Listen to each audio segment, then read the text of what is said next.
aí na lição de número 11 desse trimestre do Evangelho de Marcos. E antes de começarmos, não pode ser diferente, temos que falar com o nosso Deus. Eu quero convidar você a fechar os seus olhos, pensar em Jesus Cristo e ouvirmos a sua voz. Vamos orar. Oremos. Querido Deus, mais uma vez nós nos achegamos à tua casa com o desejo, Senhor Deus, de adorar ao Senhor. Por favor, Senhor Deus, que teu Santo Espírito esteja a ministrar os ouvidos, as línguas, os pensamentos e todos os nossos desejos, para que tudo que venhamos fazer seja unicamente para o teu louvor. Pai querido, nós sabemos que nós estamos contaminados com o pecado, e é por isso que nós nesse momento nós clamamos a Ti por misericórdia, que o Senhor mais uma vez derrame sobre nós o perdão que vem dos altos céus, pois confiamos, Senhor Deus, que essa é a maior dádiva que pode vir sobre nós, pois foi conquistado pelo sangue de Cristo. Então, por favor, Senhor Deus, esteja conosco, recebe a nossa oração, e mais uma vez nos ilumina e nos dá o teu Santo Espírito. Em nome de Cristo nós te oramos. Amém.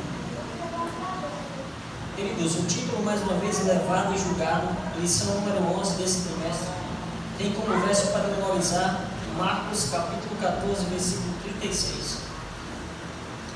E assim diz a palavra do Senhor: e dizia: Abba, Pai, tudo te é possível, passa de mim este cálice, porém não seja o que eu quero, e sim o que tu queres. Queridos, nesse texto bíblico, nós podemos encontrar aqui a essência do sacrifício de Cristo. Mas eu queria ouvir de vocês o que foi que vocês destacaram nesse versículo bíblico. O que você pode compartilhar conosco a partir do verso de Marcos 14:36. O que você pode destacar desse texto? Jesus Cristo nesse momento estava lá no Getsemane, ele estava orando a Deus, mas nessas pequenas frases, porque a oração de Cristo foi curta, depois ele retornou aos seus discípulos. Nesse pequeno clamor de Jesus ao seu Pai, o que você pode destacar? Eu quero destacar que no verso ele faz uma referência ao Pai dizendo assim: Pai, tudo é possível. Ele sabia o que havia de passar, mas ele dizia assim: não seja feita a minha vontade, mas a tua vontade. Ou seja, ele sabia o que ia passar, mas se colocou nas mãos do Pai.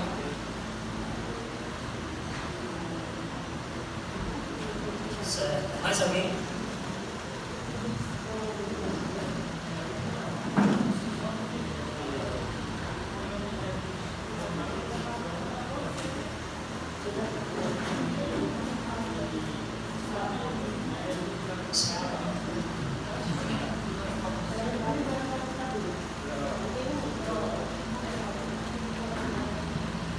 Jesus sabia, todas as profecias acompanhavam, e ele sabia que estava na última semana das 70 semanas, onde era novo e ungido Cristo. Então, a gente percebe ali que Jesus temeu naquele momento, ele temeu a morte, né? Ele temeu a morte. E ele pediu ao Pai que, se fosse possível, passasse esse cálice. Mas o Pai disse claramente, né, que realmente ele não podia passar, porque ele era quem ia entregar o reino, né? Jesus estava trazendo o reino para entregar para as pessoas aceitarem, e não podia deixar essa chance, né, e do povo receber agora da parte de Deus o seu reino. E para o reino ser implantado, ou seja, para todos os pecadores ter direito à salvação, teria que Jesus passar por aquele cálice, né? Teria que beber aquele cálice. E aí a salvação seria entregue a todas as pessoas. E até esse momento era uma promessa, né? Mas Jesus precisava passar realmente por esse momento. Irmãos, eu posso tentar aguçar a mente de vocês a esse texto bíblico? O que é que vocês acham? Posso tentar? Vamos lá. Jesus Cristo, ele queria a sua salvação? Sim ou não? Então Jesus, ele ora ao Pai assim: ah, papai, tudo que é possível, mas se possível, passa de mim este cálice. Se Jesus, ele estava almejando salvar você, por que ele disse isso? Ele estava falando da salvação ou da consequência do pecado?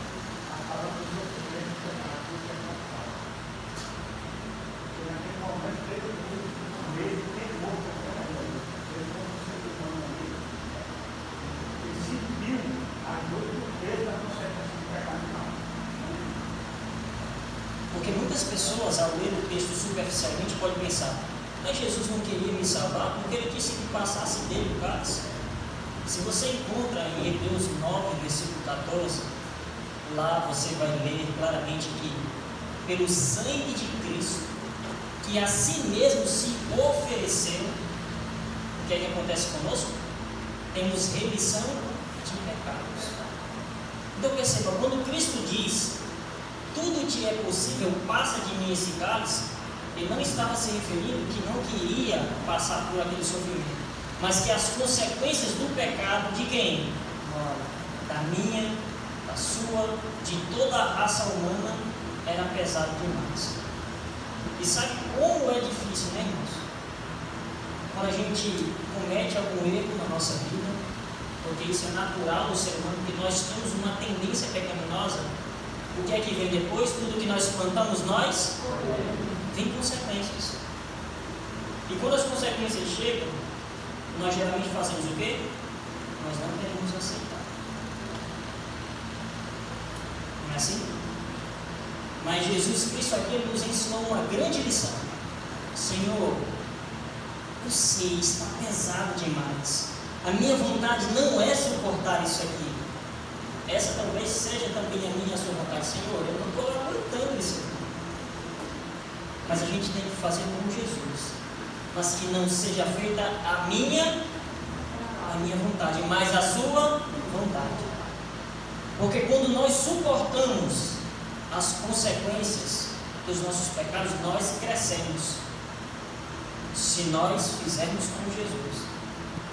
Senhor, que seja feita a tua vontade. Aceitar que a vontade do Pai é suprema e que o pecado não traz boas consequências. Se eu tenho esse pensamento, o meu arrependimento será genuíno. Pedro negou Jesus outra vez após aquela situação? Não, porque a consequência do pecado dele foi grande. Ele sentiu um verdadeiro arrependimento, então ele nunca mais negou Jesus.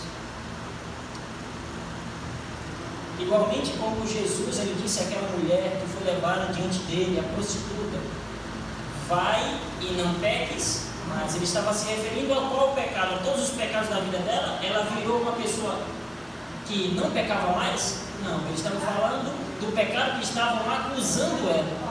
Vai e não se prostitua, não adultere mais. Porque Jesus sabe que o nosso viver cristão é uma ascendência, ou seja, é um crescimento. Nós vamos subindo uma escada, e essa escada são os pecados que nós deixamos para trás. Amém. E nós temos que viver isso, embora com sofrimentos, porque a luta contra o nosso próprio eu é dolorosa, dói demais. Interessante aí, né? E quanto à salvação, toda a vida deixa uma lição para nós, né? Isso aí deixa uma lição para toda a humanidade. O próprio Jesus Cristo, ao caminhar, mesmo tombando, enfrentando aquele momento crucial, ele deixou uma lição para mim e para você. Qual é a lição? É que mesmo você não esteja vendo, você não esteja enxergando tudo, mas você peça que seja feita a vontade de Deus, porque esse momento aí, Jesus estava marchando no momento mais difícil da sua vida. Então, ele, como ele tomou a carne humana, ele não estava ainda enxergando tudo, todos os detalhes, né? Então, ele estava completamente entregue na mão de Deus, né? E nós, mesmo nós não enxergamos o conflito que vai acontecer com a gente, mesmo não sabendo todos os detalhes, mas a gente deve estar com essa mesma mente de Cristo, confiando, mesmo não estando vendo, mas confiando. Então ali foi um momento difícil para Gabriel. Isso mesmo. Então, meus queridos, quando eu penso em só o peso dos meus pecados, já é grandioso. Imagina os pecados de toda a humanidade na sua vida, seu só. Pois é. Porque quando eu sinto que eu pisei na bola, e como eu falo muito, os meus pecados são da maior parte das vezes a minha língua. Quando não é coisa de língua, você faz muito, só que sua língua bota tudo a perder. Então a minha maior luta é contra a minha língua. E aí quando eu percebo que eu magoei alguém, para eu pedir perdão, eu não tenho dificuldade. No outro dia eu vou lá, choro, peço perdão, me abraço a pessoa. Se foi na sala de aula, eu peço perdão na frente de todos os alunos. Mas aquilo fica me incomodando, sabe, por uns dias. Cara, como é que eu consegui? Como é que eu fui falar aquilo? Como é que aquilo fica doendo em mim, fica uma coisa me espiando. E eu fico pedindo perdão vários dias, apesar de eu me lembrar que quando eu peço perdão a primeira vez, Deus já perdoa. Eu me lembro da operação do Gabriel, no tempo que o Gabriel pegava, da sua irmã dele, e claro, né? Teve que pôr o açúcar, o Gabriel era pegando fogo com a gente, o Gabriel pregava, e ele pregava isso. Se você erra 1000 vezes, é o mesmo erro que você pede perdão, Deus só lembra que você errou uma vez. Eu nunca esqueço disso, a André pregou lá em Cambaçu, porque a igreja era na garagem de Tales. Sabe? Aí eu fico sempre pensando nisso, nessa lição que você vai ter sobre se uma falha minha, quando eu percebo que eu passei dos limites, que eu magoei alguém, isso fica doendo em mim, fica me incomodando. Você imagina Jesus com o pecado na sua vida, a humanidade todinha. Então por isso que o suor dele saiu como a salmoura, saiu igual a salmoura, porque as feirinhas aqui da fronte dele estavam tão angustiadas que se morreram, e na pedra onde ele orou, ficou aquela salmourazinha ali, né? Foi muito angustiante para Jesus receber os pecados de todos nós de suas costas. E por isso que ele, como está com carne humana, ele temeu. Porque quem não temeria? Né? Com certeza. Nós também tememos. Então, aqui no domingo tem um título inesquecível. Vocês devem ter lido o relato daquela mulher que se encontrou com Cristo, né? Em um lugar, em uma casa, né? Na casa de Simão do Leproso. E ali ela ungiu Jesus para a sua morte futura, né? 2 dias antes. Mas aqui perguntou qual é a relação entre as duas histórias que se encontram ali em Marcos 14, de 1 a 11. Porque ali falou sobre 2 histórias. A história de uma mulher que ungiu Jesus e a história de um discípulo que estava pensando em ganhos futuros. O que vocês viram? Qual é a relação entre essas 2 histórias? O que relaciona uma pessoa com a outra, a situação com a outra? O que vocês viram aí de interessante?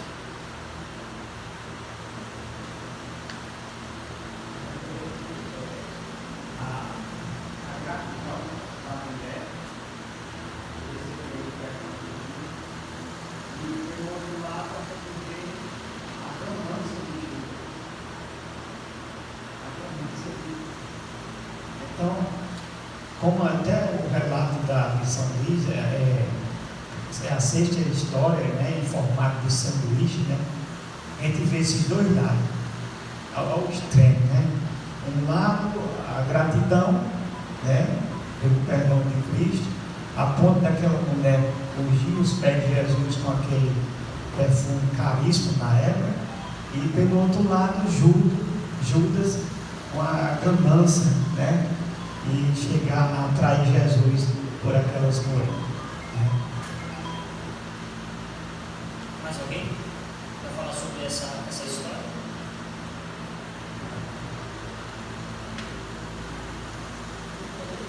Mais alguém?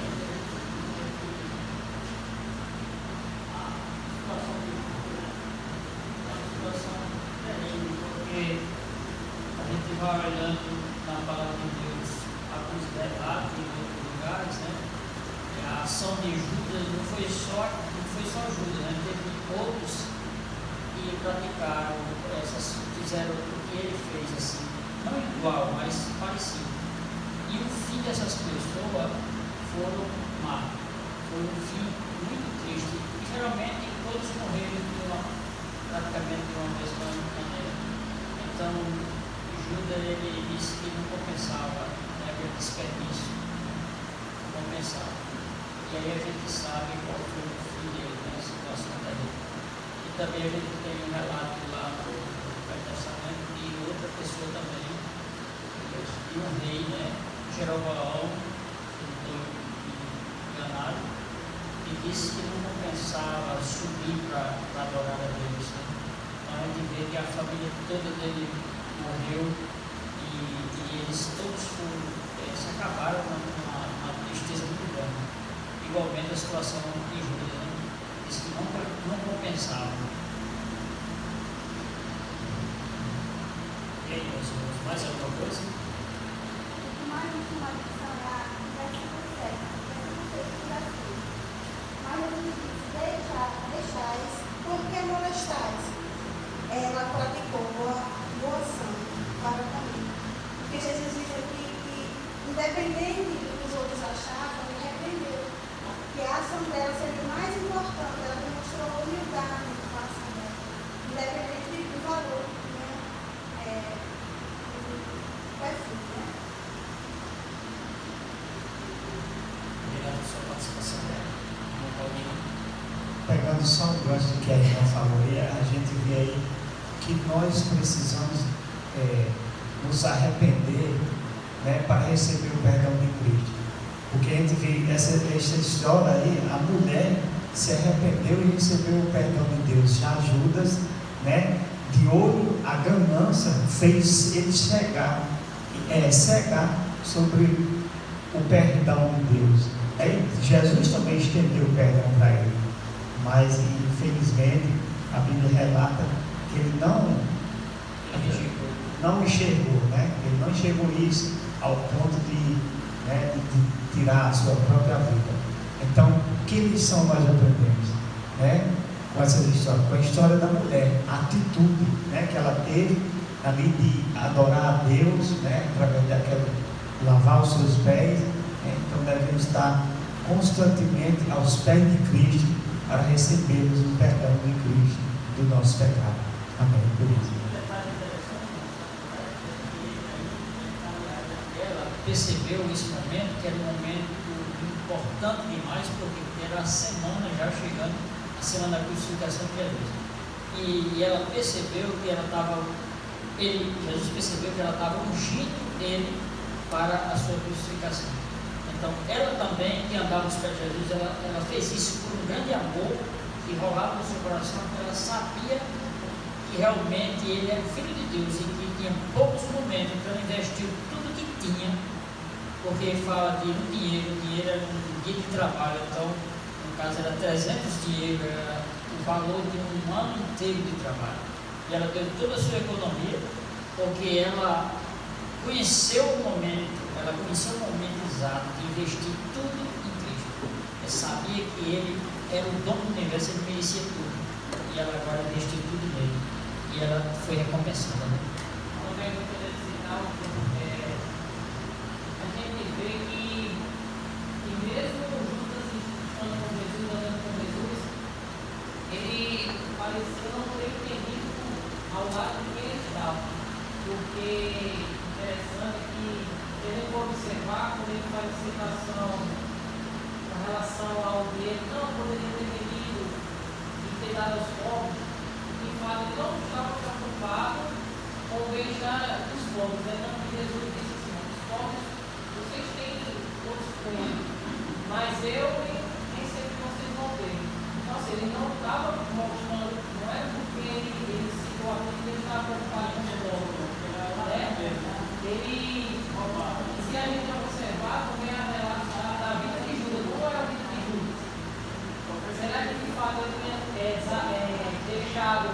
sua vida está sendo aqui na Cristo, mesmo voltando aqueles momentos ali conhecendo a Ele, mas não, ele não deixa que ele abandonou de fato seus costumes para santificar a Cristo.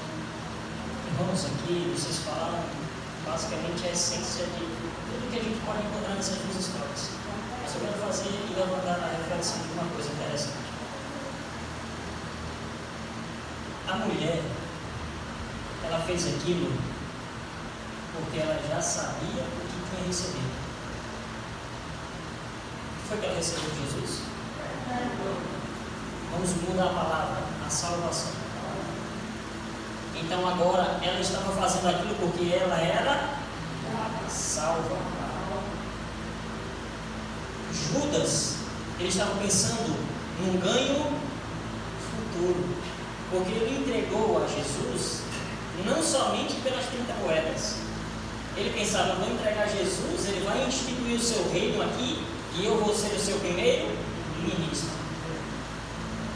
Sabe o que é que isso quer dizer? Tem pessoas que fazem as coisas ou fingem obedecer para receber futuramente. Jesus ele não trabalha assim. Jesus ele primeiro te salva para que você seja obediente. Aquela mulher ela demonstrou amor por Jesus porque ela sabia do que Jesus tinha feito por ela. Ele não apenas havia perdoado ela, ele havia salvado os seus delitos e pecados. É por isso que ela fez por amor. Judas fez por ambição futura. Foi sem reserva. Se entregou totalmente. Então, irmãos, vamos agraciar a nossa própria vida com a certeza de que fomos salvos em Cristo Jesus. Porque se você duvida que você é salvo, como você pode ser?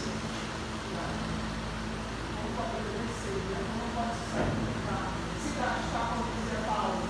Paulo diz, eu tenho me gastado e ainda mais me gastarei na hora do momento. Porque Paulo tem consciência do quanto ele tinha sido na cegueira dele, no afã de fazer a vontade dele, ele tinha ido ao contrário. E agora Deus tem que misericórdia dele, está dando a chance dele de voltar para o curso da obediência. Então Deus não me gasta muito, mas ainda vou me gastar muito mais nessa hora. Porque ele sentiu o peso do perdão. Como era amplo o perdão de Deus para ele, como aquilo significava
história dessa mulher e desse homem, nós podemos ver uma coisa.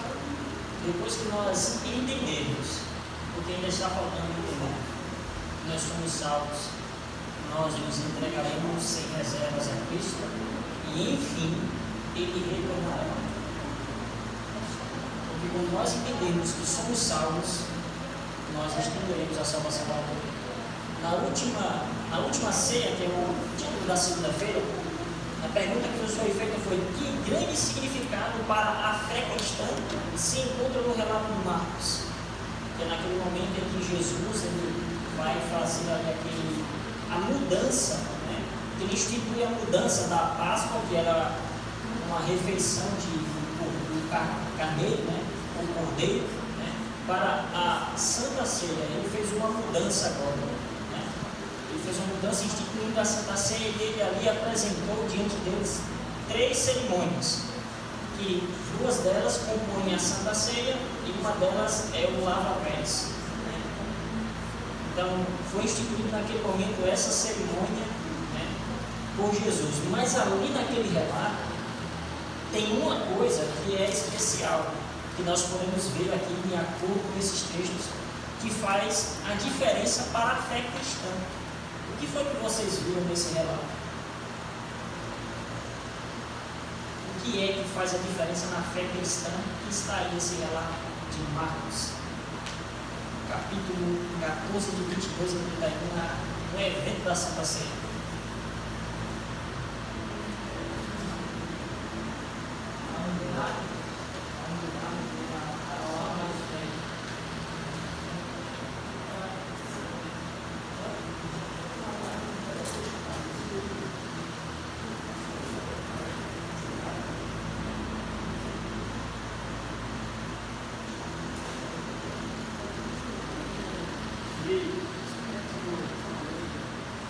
Uma coisa interessante aqui que a gente vê observando aqui Jesus, ele vê a ação do Espírito Santo, porque ele manda um recado, né, para aquela pessoa, dizendo ali, e deixa eu ver aqui se eu me lembro aqui. Sim, na instituição da Santa Ceia, né? Isso, quando Jesus ali ele entrega o sangue, né, que era o suco de uva, né, e o pão. O relato apontava para esse momento em que Jesus ele faz a distribuição dos emblemas, né, da simbologia de Cristo Jesus. Aí, qual é o grande significado que vocês encontraram aí? O significado é que Jesus agora faz isso para que eles possam lembrar, ficar se lembrando desse rito que representava a sua morte, o seu sangue derramado por todos nós, e isso ia ficar em memória, né, para toda a vida das pessoas ficar relembrando a morte do Senhor Jesus. Então, o significado era esse, porque a ceia ela representa o mínimo batismo, né? Um pequeno batismo, a pessoa leva a sua vida e com o tempo tem alguns pecados que a pessoa comete e cada Santa Ceia ele renova, faz uma renovação e confiando nos emblemas, né, simbolicamente, no vinho, lavando ali os seus pecados sem Jesus Cristo.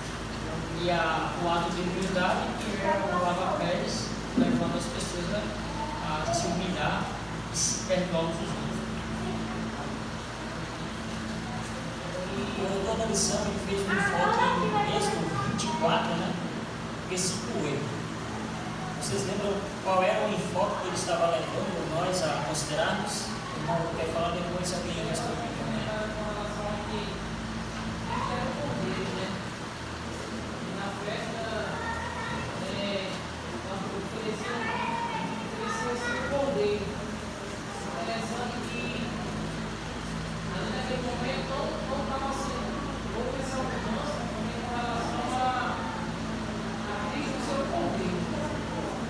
Ele é aquele ser humano.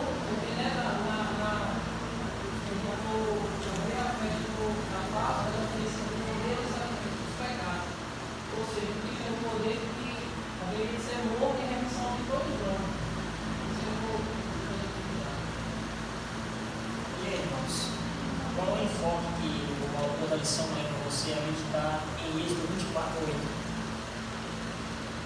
O santuário, mas eu posso aplicar no 24:8. É 25:8, né? Que eu estou dizendo? Né? É 25:8 que eu confundi. O autor levou vocês a um enfoque do sangue derramado por você. Já tem que passar na sobreira, jogar na porta, né? Que antes o sangue do animal, né, representaria a purificação dos povos, né? E hoje, na Santa Ceia, Cristo oferece seu cálice em memória e também pela purificação dos nossos pecados. Muito bem. Muito bem.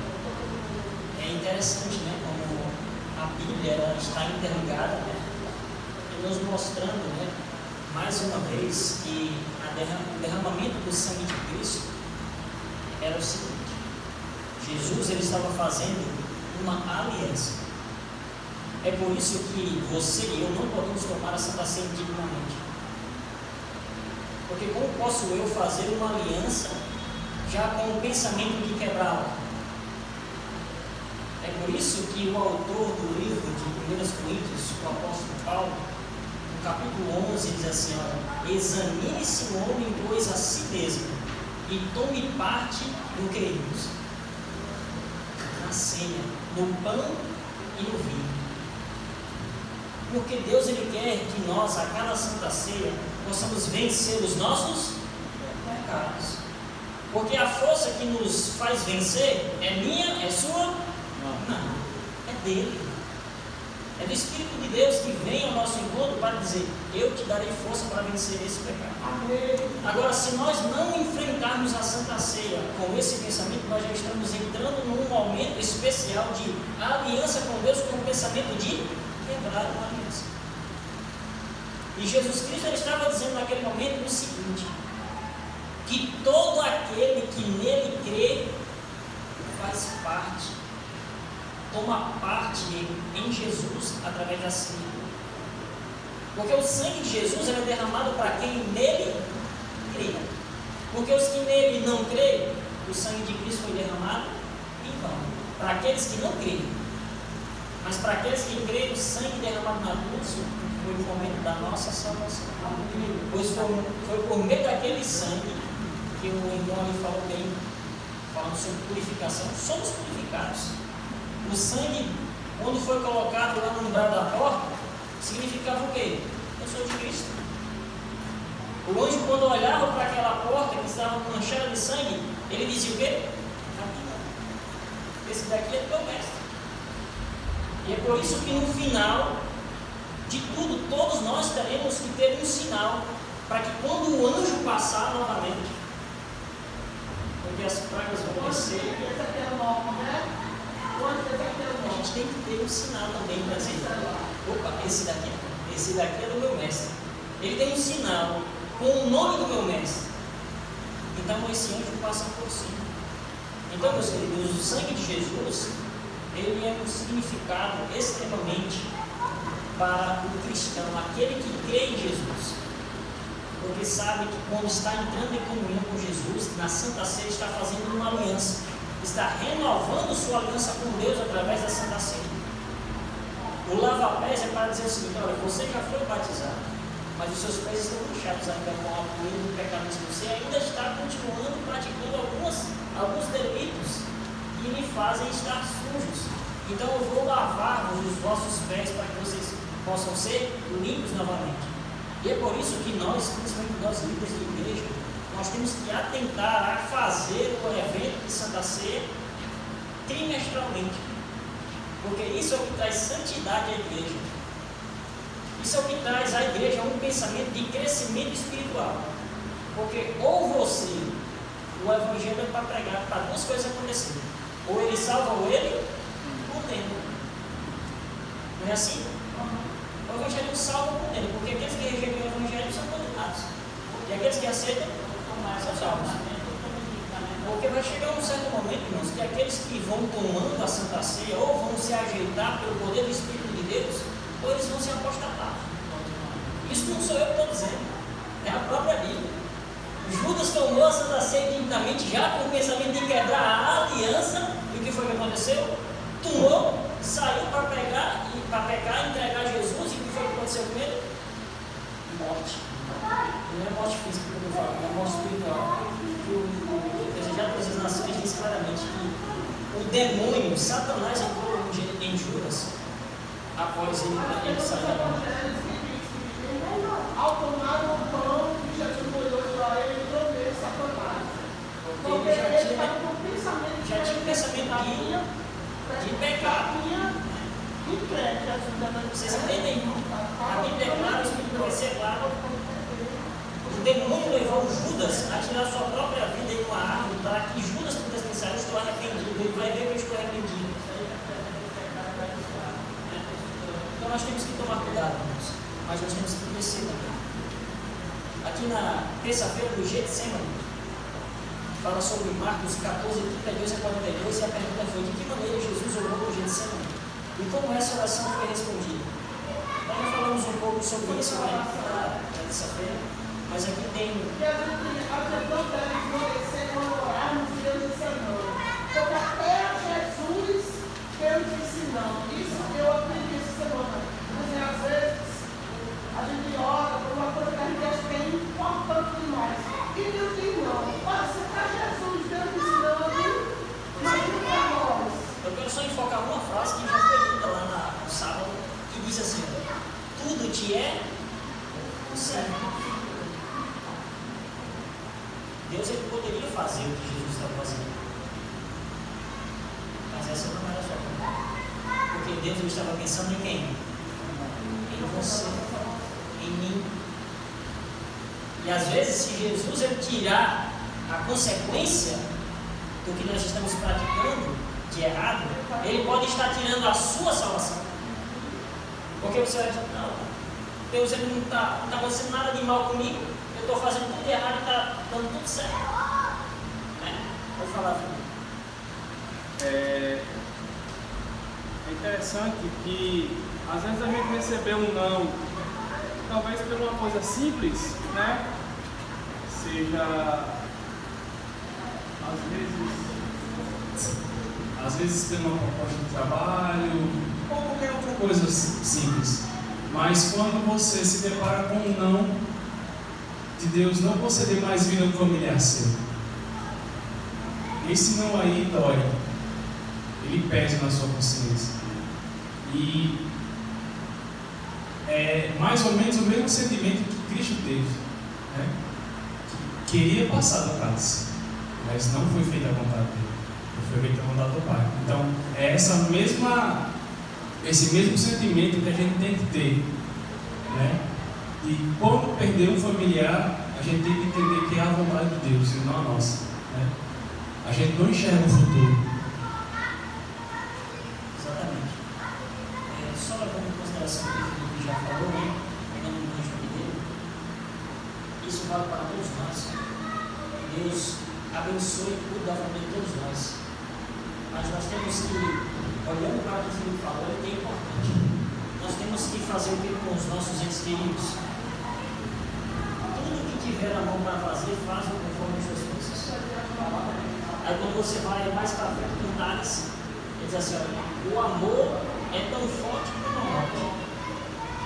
Se nós amamos os nossos familiares, vamos falar de Jesus para eles.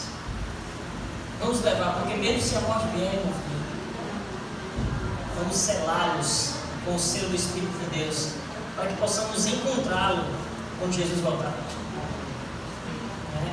Porque muitas vezes vai acontecer o que o nosso irmão Felipe falou. A resposta vai ser não.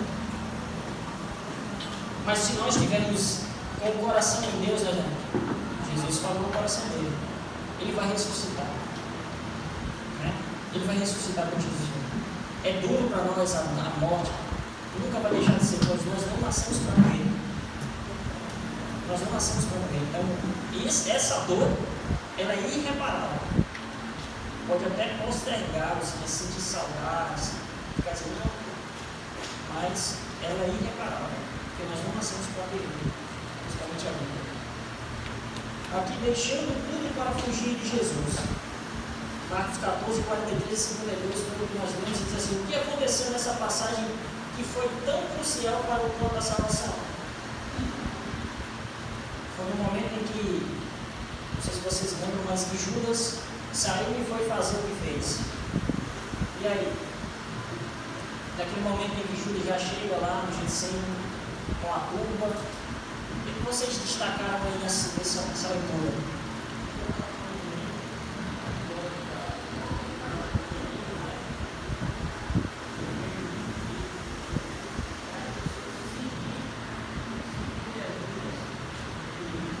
Longe, né? Eu seguir Cristo de longe, isso é muito perigoso. E a gente percebe que quando você segue a Cristo um pouco, com alguma reserva, deixando algumas coisas de longe, Satanás segue você bem pertinho de você. Ele está bem próximo, porque você está longe de Jesus e ele está se aproximando de você. Então esse é o grande perigo do ser humano aqui na Terra, é não conhecer a sua própria, o seu próprio, não se conhecer você mesmo, não se conhece. A gente vê claramente que ele faz.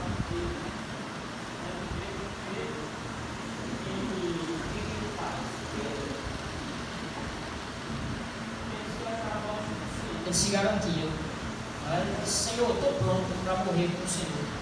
E naquele momento, ele sinceramente ele falou a verdade, mas ele não se conhecia, ele não estava preparado. Quando foi cortar a orelha daquele soldado ali, ele não botou para pegar na orelha.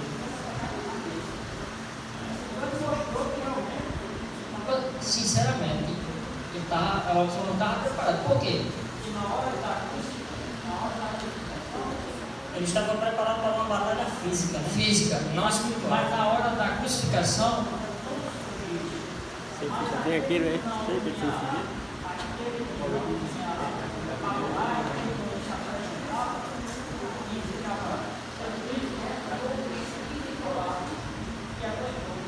mas ele não se acabava o suficiente, voltamos a correr. Então, esse é a grande tragédia do cristianismo, a autoconfiança. Porque esse é o contexto do Paulo, não a autoconfiança própria. Esse é o problema. Irmãos, aqui na história de Judas tem algo que para mim é tremendo. Porque Judas, no momento que ele entrega Jesus, ele se esconde por detrás de um manto de amizade. Então, muitas vezes, pessoas escondidas pelo manto da amizade se aproximam de você não para a salvação, mas para a destruição e traição. Nós devemos perceber que o nosso melhor e único amigo, eu estou falando de amizade espiritual, é Jesus. Se nós confiarmos, como disse o profeta, maldito o homem que confia. Se eu confiar em qualquer um de vocês aqui acima de Deus, maldito eu sou. Não estou dizendo que vocês não têm ali na igreja, não estou dizendo que não existe amizade verdadeira, porque existe. Mas eu estou dizendo que se alguém tomar amizade acima da amizade de Deus, ou seja, eu vou instruir você e não estar de conformidade com a Bíblia, com a palavra de Deus, o que você deve fazer? A Bíblia, através do apóstolo Paulo, diz: retenha o que é bom e o resto você não se dá bom para a sua salvação, porque a sua salvação é do homem. Pois é. Então nós temos que tomar cuidado com esse manto de amizade que muitas vezes está envolvendo os irmãos e nós não estamos percebendo.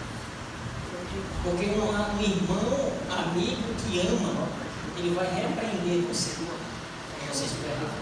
Ele não vai passar a mão sobre sua cabeça, sobre o seu pecado, porque ele sabe que você está caminhando para a perdição. Então vamos tomar cuidado com isso. Na quinta-feira aqui, que é o último ponto, que já vai dar 10 horas, né, irmão? Pergunta aqui que já acabou? Esse momento aqui, eu acho que era um momento de meditação pessoal. Quem é você? Foi o título da quinta-feira. Quem é você? Aí eu vou começar a lição dizendo: quem é você no meu filho? Quem sou eu? Então, eu estou deixando tudo para seguir Jesus. Nós Eu estou vimos deixando tudo para fugir de Jesus. Será que eu estou acompanhando Jesus?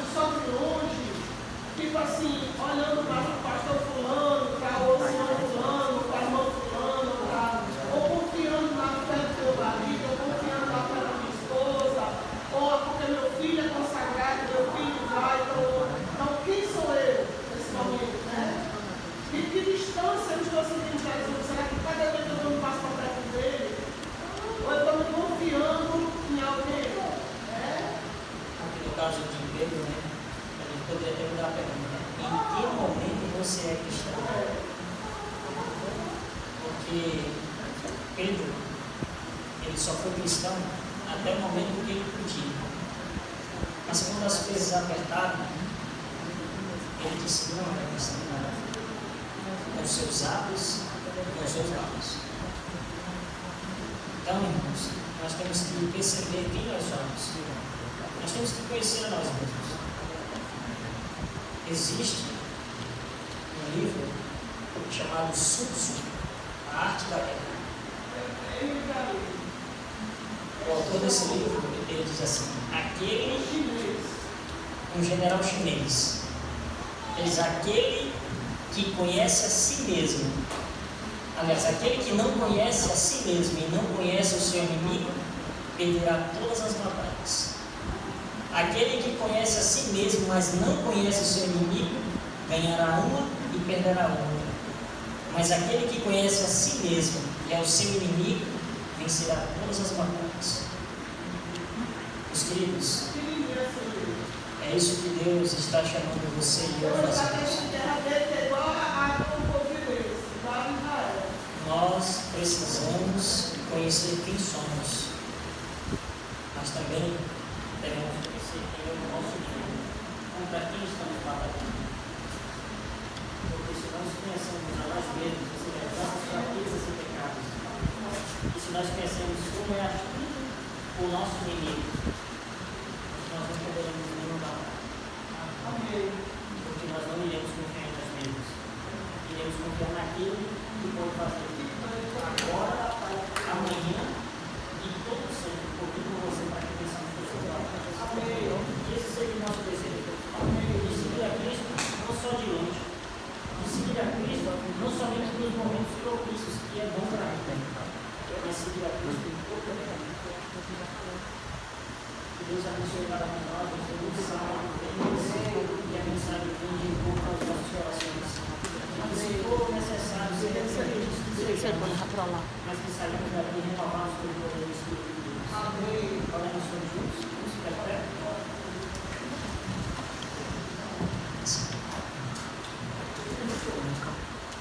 Bondoso Deus, maravilhoso Pai, como é bom, Senhor, sabermos que o Senhor está olhando por nós. Amém. Mas como é bom sabermos, Senhor, que Cristo já agiu por nós. Amém. Nós não queremos permanecer aqui nesse lugar, Senhor. Nesse lugar onde só há destruição, morte, dor, angústia e sofrimento. Nós queremos um lar edênico, onde a paz e o amor reinam, mas principalmente onde a Tua presença é real aos nossos olhos. E é por isso, Senhor Deus, que nós nessa manhã queremos te pedir perdão pelos nossos pecados. Se porventura nós temos seguido ao Senhor de longe, se porventura temos negado o Seu nome, se porventura temos traído o Senhor, se porventura nós não temos entregado tudo como aquela mulher, se porventura, Senhor Deus, temos esquecido de quem o Senhor é, se por acaso temos orado errado, nos ensina. Nós queremos, Senhor Deus, nessa manhã, pedir perdão por todos esses pecados. Que cada um de nós possamos ouvir a mensagem ou a voz do Espírito Santo dizendo: este é o caminho, andai por ele. E possamos, Senhor Deus, abrir o nosso coração para que o Senhor faça morada e unicamente a sua vontade seja realizada nele. Amém. Abençoa cada um dos meus irmãos de forma individual, familiar. Todos eles, Senhor Deus, sintam um abraço confortante desse Deus. E mesmo se aproximar, possamos continuar confiando em Ti. Fica conosco, nós rogamos em nome de Cristo Jesus. Amém.